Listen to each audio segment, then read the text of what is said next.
So we covered the WHO. Tell me about the U.S., more specifically Anthony Fauci, the NIH. How is that woven into, and how is that reaction to this virus? What do you see?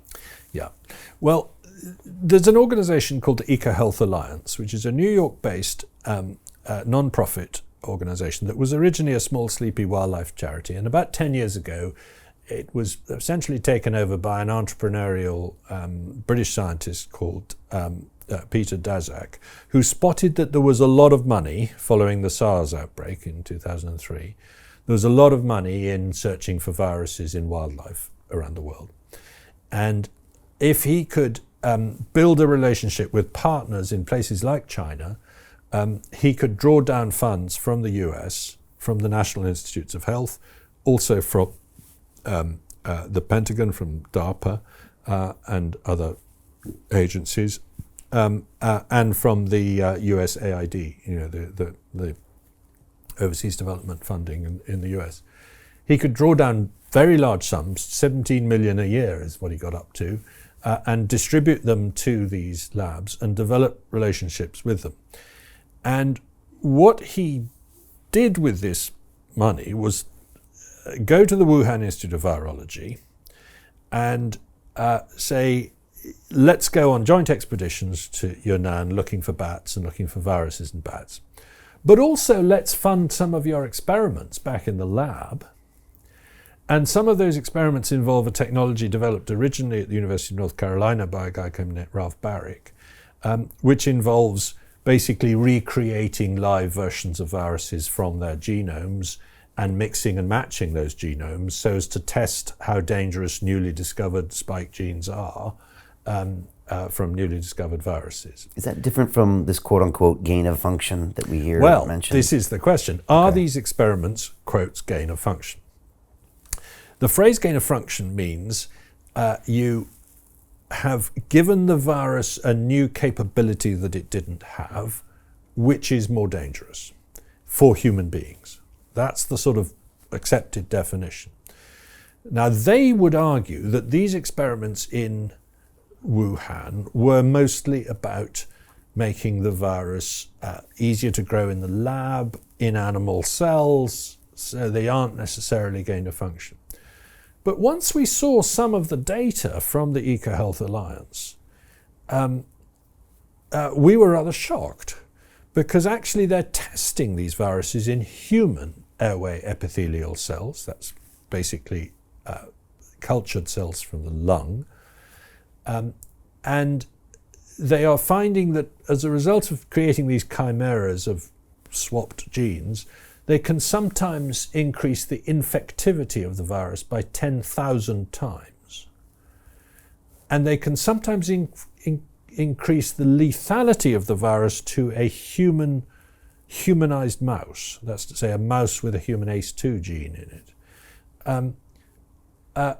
This is gain of function by any practical definition. The virus has gained the function to kill human cells, to infect human cells efficiently and to kill humanized mice, right? Mice that look like humans in terms of their gene.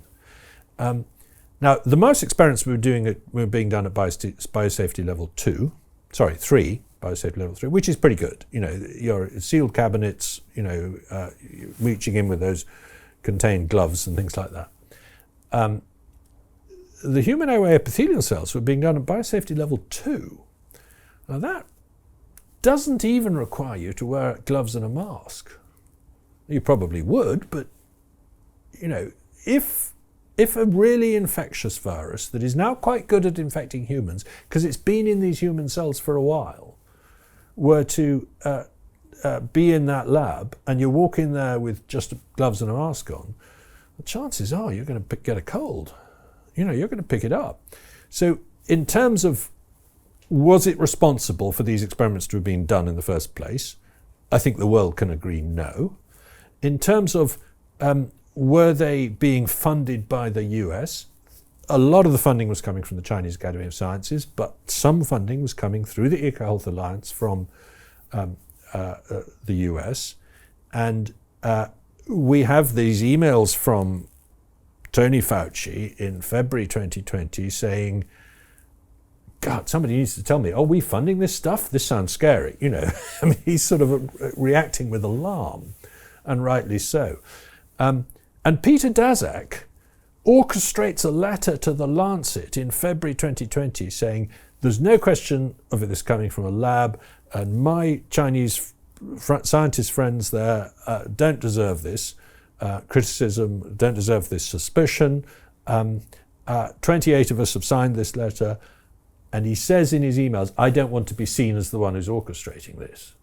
So Jim Rickards has just recorded a video that's not available to anyone in the public, and he's going to be talking about how this upcoming recession is going to be fast, it's going to be bloody, it's going to be nasty. But at the same time, he's going to show you how you can position yourself to profit from all of this chaos. Now, we've made this video only available to our viewers. Go to londonreal.tv/Jim. Watch that immediately. I can't say enough good things about Jim Rickards. He understands the global economic system better than any guest I've ever had on London Real. His predictions are almost uncannily true, and you can learn how to profit from his vision, from his expertise, and his understanding of economics. So go to londonreal.tv/Jim or click the link below. It's an excellent, excellent look on what's going to happen in the future and how you can position yourself to profit from that. Jim is one of the best in the business, one of my favorite guests on London Real, and he's very, very good at predicting the future and showing us all to profit from it. So click the link, and I hope you enjoy.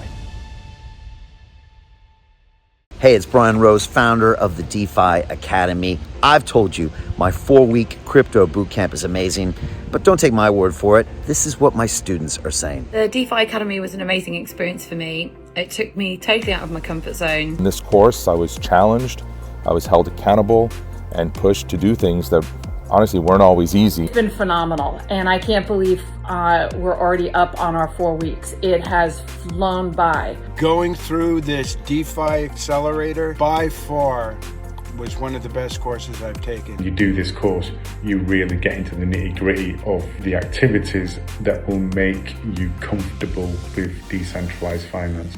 Thank you so much to Brian and everyone at London Real and the DeFi Academy for even putting together an amazing course like this. Anybody else that wants to do it, please sign up. It is well worth the money.